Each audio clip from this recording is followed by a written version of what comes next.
2026 தேசிய ஜனநாயக கூட்டணி ஆட்சி அமைச்சிருச்சுன்னா தமிழகத்தில் இப்போ திருப்பரங்குன்ற விஷயத்தில் நீதிபதி உத்தரவிட்டிருக்காரு இந்த மழைநீரை தீ வைக்கிறது. நம்ம ஆட்சி மாற்றம் ஏற்பட்டால் தீபம் ஏற்பது அடுத்த கார்த்திகைக்கு நடக்கும். நான் என்ன சொன்னேன், அது வரைக்கும் வெயிட் பண்ணுறது திராவிட முன்னேற்ற கழகத்திற்கு தற்கொலைக்கு சமமாக இருக்கும். ஏனென்றால்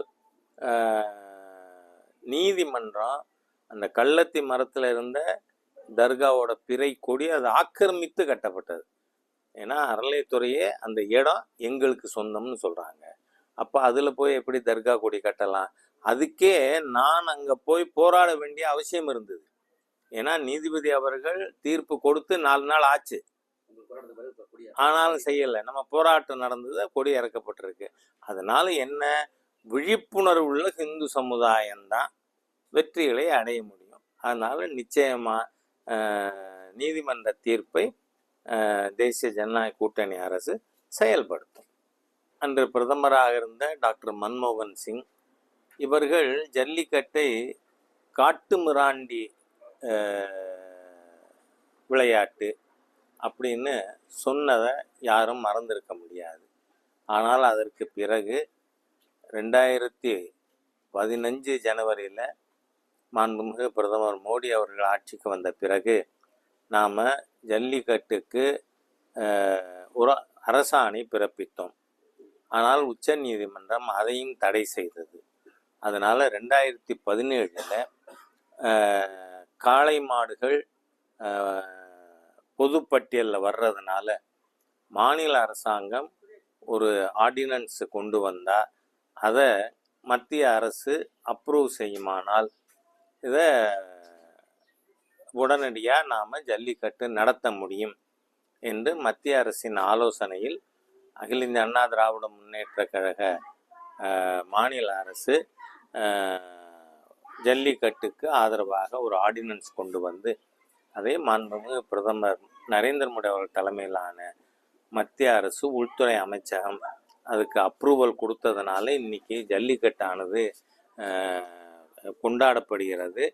2023 உச்சநீதிமன்றத்திலும் அதற்கு ஆதரவான ஆணை பெற்றோம்.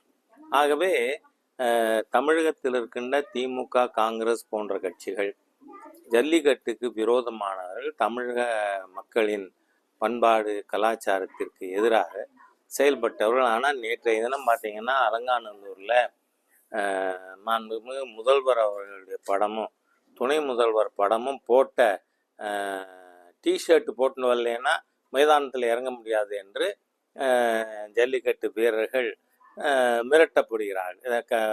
உலகமே கண்ணுற்றுறது. ஆகவே இந்த மாதிரியாக தமிழகத்தில் தமிழ் உணர்வுகளுக்கு, விவசாயிகளுக்கு, ஜல்லிக்கட்டுக்கு எதிராக செயல்பட்டவர்கள் கூட இன்று அதற்கு ஆதரவாக செயல்பட வேண்டிய ஒரு சூழ்நிலை உருவாகி இருக்கிறது. ஆகவே இது வரவேற்கத்தக்கதுதான். ஏன்னா எதிரணியில் இருந்தவங்க கூட இன்னைக்கு அதை கைவிட வேண்டிய நிர்பந்தம் ஏன் வந்திருக்கு? நாம் தமிழ் உணர்வுகள் அதிகரித்து வலுப்பெற்ற காரணத்தினால இவர்கள் அனைவரும் இதை ஆதரிக்க வேண்டிய நிர்பந்தம் வந்திருக்கு என்று நான் தெரிவித்துக் கொள்கிறேன். பாஜக கூட்டணியில டிடிவி தினகரன் புகைப்படம் இன்னைக்கு காலையில இருந்து அது ஒரு சர்ச்சையாயிருக்கு. இது பிரதமர் வர்றாரு சார், அதுக்கு மாண்புமிகு பிரதமர் அவர்கள் பாரத நாட்டு மக்கள் அனைவருக்கும் பொதுவானவர். அதனால யார் வேணா மாண்புமிகு பிரதமரை வரவேற்கலாம். ஆனால் அதே சமயத்தில் தமிழகத்தில் தேசிய ஜனநாயக கூட்டணிக்கு தலைமையேற்று நடத்துகின்ற அகில இந்திய அண்ணா திராவிட முன்னேற்ற கழகம் யார் யார் கூட்டணியில் இருக்கணும்னு மத்திய பிஜேபி தலைமையை கன்சல்ட் பண்ணி முடிவெடுப்பாங்க. அதனால் இதுக்கும் அதுக்கும் நான் முடிச்சு போடலை. ஆனால் விரும்புகிறோம், திராவிட முன்னேற்ற கழகத்திற்கு எதிரான சக்திகள் ஒருங்கிணைந்து இந்த தீய சக்தி திமுகவை அரசியல் களத்திலிருந்து அப்புறப்படுத்த வேண்டும் என்று தமிழக மக்கள் அனைவரும் விரும்புகிறார்கள். அதை பிரதிபலிக்கிற மாதிரி கூட இதை நாம் எடுத்துக்கலாம்.